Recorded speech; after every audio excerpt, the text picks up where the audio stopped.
بسم اللہ الرحمن الرحیم۔ حضرت عمر رضی اللہ تعالیٰ عنہ کا پیغام دریائے نیل کے نام۔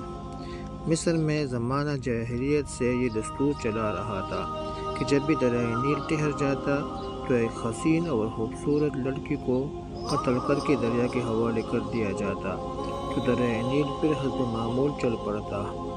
حضرت عمر رضی اللہ تعالیٰ عنہ کے دور خلافت میں جب مصر فتح ہوا اور حضرت عمر بن العاص رضی اللہ تعالیٰ عنہ وہاں کے گورنر مقرر ہوئے تو اس وقت بھی حسب معمول دریائے نیل کی روانی ختم ہو گئی اور وہ ٹھہر گیا۔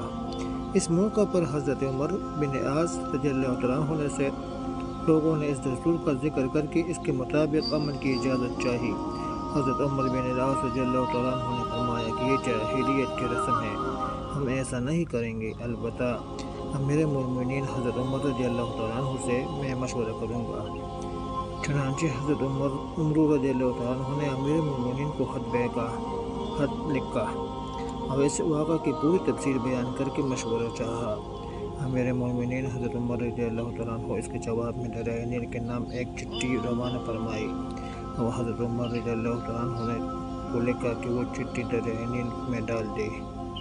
اس چٹھی کا مضمون یہ تھا کہ اللہ کے بندے عمر کی طرف سے دریائے نیل کے نام، اما بعد، اگر تو اے دریائے نیل اپنی طرف سے جاری ہوتا تھا تو مت جاری ہو، اگر اللہ واحد قہار نے تجھ کو جاری کیا تو ہم اسی سوال کرتے ہیں کہ وہ تجھ کو جاری کر دے۔